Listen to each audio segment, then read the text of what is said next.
ସତତା। ଏବେ ଟାଇମ୍ ହେଇଛି ରାତି 3ଟା ଆଉ ମୋ ନିଦ ଭାଙ୍ଗି ଯାଇଛି। ଆପଣମାନେ ଭାବୁଛନ୍ତି କି ବ୍ୟାଗ୍ ରେଡି କରି ଡ୍ରେସ୍ ରଖି ମୁଁ କୁଆଡ଼େ ବାହାରିଛି? ମୁଁ ଆଜି ବାହାରିଛି ମୋ କାଳିଆ ଦର୍ଶନରେ, ମାନେ ପୁରୀ। अभी मजा आएगा ना भिड़ो। ଗାଧେଇ ସାରିକି ମୁଁ ହେଇଯାଇଛି ପୁରା ରେଡି। ଖାଲି ଅପେକ୍ଷା କେତେବେଳେ ମୋ ସାଙ୍ଗମାନେ ଆସିବେ ଆଉ ମୁଁ କାଳିଆ ଦର୍ଶନ ବାହାରିବି। ମୁଁ ତ ଏଠି ଖାଲି ମୋ ବେଣୀକୁ ଏପଟ ସେପଟ କେତେବେଳେ ଏପଟ ସେପଟ କରି ଫ୍ରେମ୍ରୁ ହିଁ ବାହାରି ଗଲିଣି। ମୁଁ ବହୁତ ଖୁସି ଅଛି ଆଜି ମୁଁ ମୋ ଜଗା ଦର୍ଶନରେ ଯାଉଛି ବୋଲି।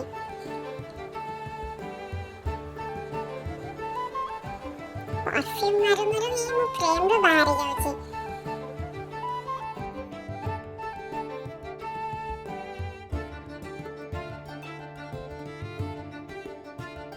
ଏବେ ମୁଁ ଫୁଲ୍ ରେଡି। ବାହାରକୁ ଆସିଲା ପରେ ମୁଁ ଦେଖିଲି ମୋ ଜେଜେମା ଫୁଲ ତୋଳୁଛନ୍ତି। ସକାଳୁ ସକାଳୁ ମୋ ଜେଜେମା ପୁରା ଫୁଲ ତୋଳି ସାରିଲେଣି। ଆମ ବାରିରେ ବହୁତ ସାରା ଫୁଲ ଗଛ ଅଛି। ମୋ ଜେଜେମାଙ୍କ ଫୁଲ ତୋଳା ସରିଲାଣି, ହେଲେ ମୋ ସାଙ୍ଗମାନଙ୍କର ଦେଖା ନାହିଁ। ଏଇ ତ ଅପେକ୍ଷାର ଅନ୍ତ ଘଟିଲା ଆଉ ସେମାନେ ଆସିଗଲେ।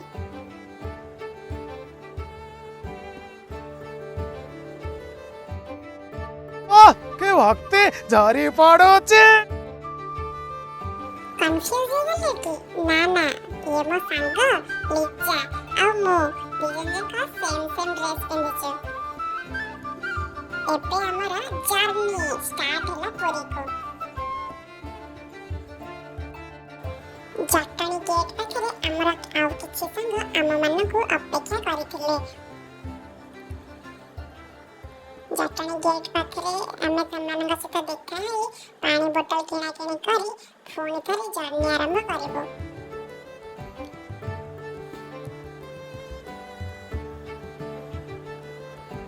ଏମାନଙ୍କ ଡିସ୍କସନ୍ ହିଁ ସରୁନି।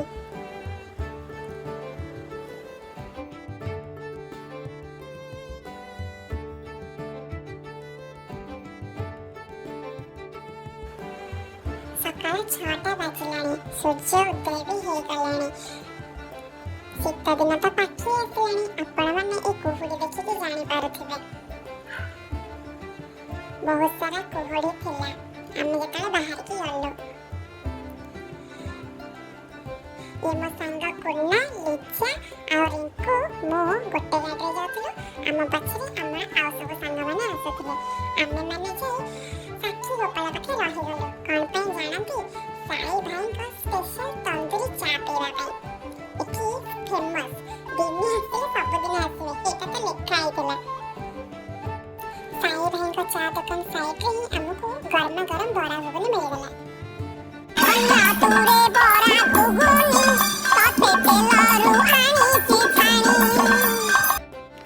ଭିତରେ ଆମର ଆଉ ସବୁ ସାଙ୍ଗମାନେ ବି ଆସି ପହଞ୍ଚି ଯାଇଥିଲେ।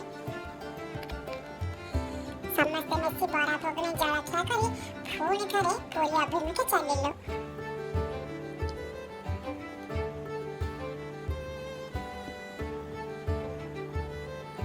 ଏଇ ତ ଦେଖୁ ଦେଖୁ ଆମେ ପୁରୀରେ ପହଞ୍ଚି ବି ଗଲୁ।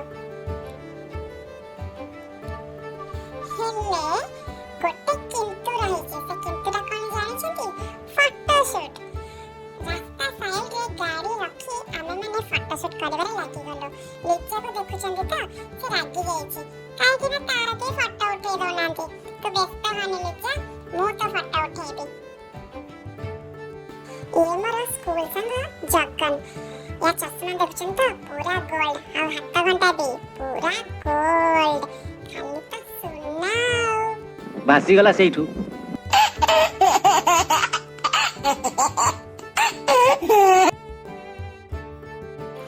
ଗାଡ଼ିକୁ ପାର୍କିଂ କରି ଆମେ ପାର୍କିଂର ତଳ ଏରିଆକୁ ଆସିଲୁ।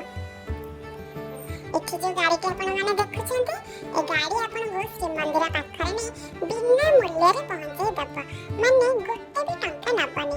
ମୁଁ ବହୁତ ଏକ୍ସାଇଟେଡ୍ ଥିଲି ଏ ଗାଡ଼ିରେ ବସିବି ବୋଲି, କାରଣ ମୁଁ ଏ ଗାଡ଼ିରେ ପ୍ରଥମ ଥର ବସିବି। ପାର୍କିଂ ସାଇଡ୍ରେ ବହୁତ ସୁନ୍ଦର ସୁନ୍ଦର ମୂର୍ତ୍ତି ସବୁ ଥିଲା।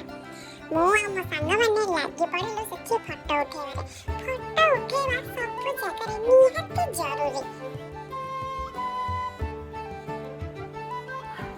ଗାଡ଼ି ତ କିଛି ଫାଙ୍କା ନଥିଲା, ଆମକୁ ଗୋଟିଏ ଗାଡ଼ି ଫାଙ୍କା ମିଳିଲା। ମୋର ସବୁ ସାଙ୍ଗମାନେ ସେଇ ଗାଡ଼ିରେ ବସି ପଡ଼ିଲେ ମତେ ଛାଡ଼ିକି। ମୁଁ ତ ଲଦିଲେ କିଛି ହବନି ଆଉ। ଗାଡ଼ି ପାର୍କିଂଠୁ ଶ୍ରୀମନ୍ଦିର ମାତ୍ର 800 ମିଟର ଦୂରରେ ଥିଲା। ଏଇ ତ ଶ୍ରୀମନ୍ଦିର ଦେଖାଗଲାଣି। ଏବେ ଆଉ କାଳିଆ ଦର୍ଶନରୁ କିଏ ରୋକିବ?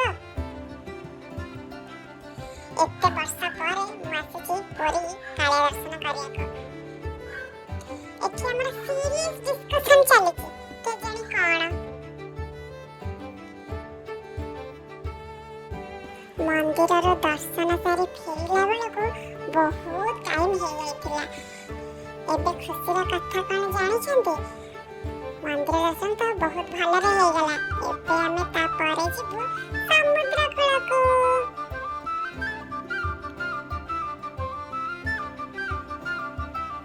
ଚାଲନ୍ତୁ ଯିବା ସମୁଦ୍ର ଦେଖିବାକୁ।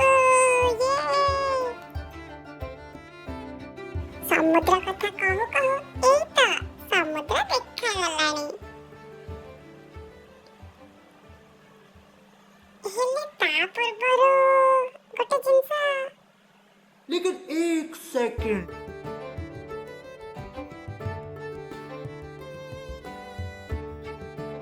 इतने तेजस्वी लोग हैं हमारे पास।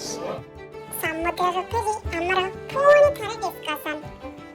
ଖାଇବା ବହୁତ ଲେଟ୍ ହେଇଯାଇଥିଲା, 3ଟା ବାଜିଯାଇଥିଲା ଆମେ ଖାଇବା ବେଳକୁ।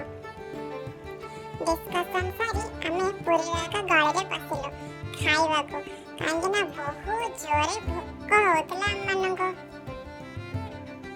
ଏଠି ଆମର ପୁଣି ଥରେ ଡିସ୍କସନ୍ ସମସ୍ତଙ୍କ ମଧ୍ୟରେ।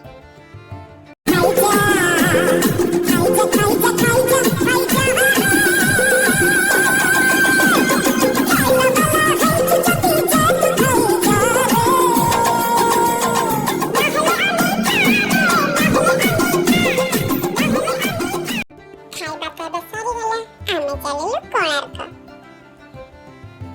ଏଇଟା କ'ଣ ଦେଖୁଛନ୍ତି ତ? ଲେଖା ହେଇଛି ଟ୍ରାକ୍ଟର ପଛପଟେ, ଟିକେ ହସିଦିଅ ପ୍ଲିଜ୍, ଟିକେ ହସିଦିଅ, ଯେମିତି ଆପଣମାନେ ମୋ ବ୍ଲଗ୍ସ ଦେଖିକି ହସନ୍ତି।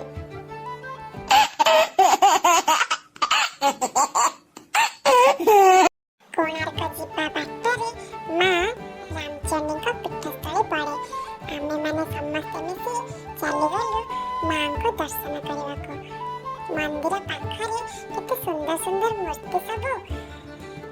ଏଇ ରାଧାକୃଷ୍ଣ ମୂର୍ତ୍ତିଟା ଦେଖିଲେ କେତେ ସୁନ୍ଦର। ମାଙ୍କୁ ଦର୍ଶନ ସାରିବା ପରେ ଆମେ ପାଖରେ ଥିବା ପିକନିକ୍ ସ୍ପଟ୍ ବୁଲିବାକୁ ଚାଲିଗଲୁ। ପିକନିକ୍ ସ୍ପଟ୍ଟି ବହୁତ ସୁନ୍ଦର ହେଇଥିଲା। ଏଠି ଆପଣଙ୍କୁ ଭୋଜି କରିବା ପାଇଁ ସୁନ୍ଦର ଜାଗା ସହିତ ସବୁ ସାମଗ୍ରୀ ମିଳିଯିବ। ହେଲେ ପିକନିକ୍ ସ୍ପଟ୍ ବୁଲୁ ବୁଲୁ ମତେ ଗୋଟେ ସରପ୍ରାଇଜ୍ଟେ ମିଳିଲା। ସେଇଟା କ'ଣ ଜାଣନ୍ତି? ମୁଁ ଜାଣିନଥିଲି ଏଠି ବୋଟିଂ ବି ହଉଛି। ଏତେ ସୁନ୍ଦର ଜାଗା ଦେଖି ମତେ ବୋଟିଂ କରିବାକୁ ତ ଇଚ୍ଛା ହେଲା। ହେଲେ ଯୋଉ ସମୟରେ ଆମେ ଯାଇଥିଲୁ ସେଇ ସମୟରେ ବୋଟିଂ ବନ୍ଦ ଥିଲା। ମନ ଟିକେ କଷ୍ଟ ତ ହେଲା, ହେଲେ ଏତେ ସୁନ୍ଦର ଜାଗା ଦେଖି ମନ ଖୁସି ବି ଲାଗୁଥିଲା। ସୂର୍ଯ୍ୟ ଅସ୍ତ ହେବାରେ ଲାଗିଥିଲେ, ଆଉ ସେଠିକାର ଦୃଶ୍ୟ ଓହୋ କି ମନଲୋଭା।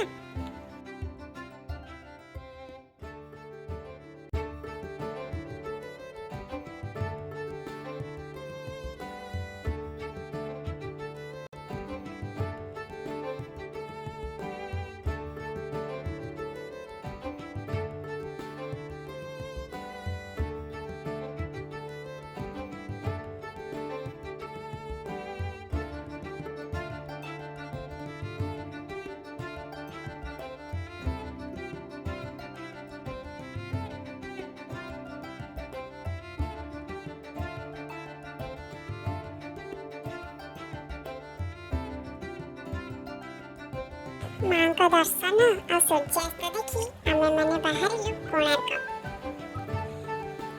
ସନ୍ଧ୍ୟା ତ ହେଇଯାଇଥିଲା, ହେଲେ କୋଣାର୍କ ବୁଲିବାକୁ ଆମେ ଯିବୁ ବୋଲି ସମସ୍ତେ ଭାବିଲୁ। ଗାଡ଼ି ପାର୍କିଂରେ ରଖିଦେଇ ଆମେମାନେ କୋଣାର୍କ ବୁଲିବାକୁ ତ ଗଲୁ, ହେଲେ ବହୁତ ସନ୍ଧ୍ୟା ହେଇଯାଇଥିଲା, ସୂର୍ଯ୍ୟ ତ ଅସ୍ତ ହେଇଯାଇଥିଲା, ଅନ୍ଧାର ବି ହେଇଯାଇଥିଲା। କିନ୍ତୁ ହଁ, କୋଣାର୍କ ବହୁତ ସୁନ୍ଦର ରାତିରେ ବି ଲାଗୁଥିଲା।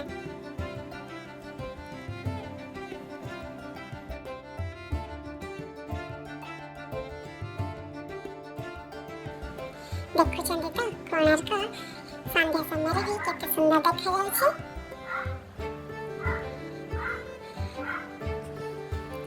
ଆଖପାଖର ଦୋକାନ ମାନଙ୍କରେ ବି ବହୁତ ସୁନ୍ଦର ସୁନ୍ଦର ହାତ ତିଆରି ଜିନିଷ ସବୁ ବିକ୍ରି ହେଉଥିଲା।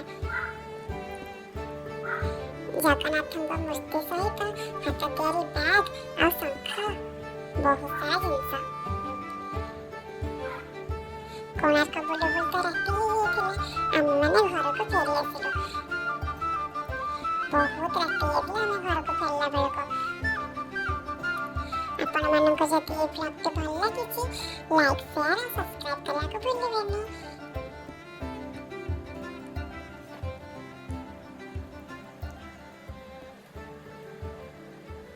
Thank you for watching.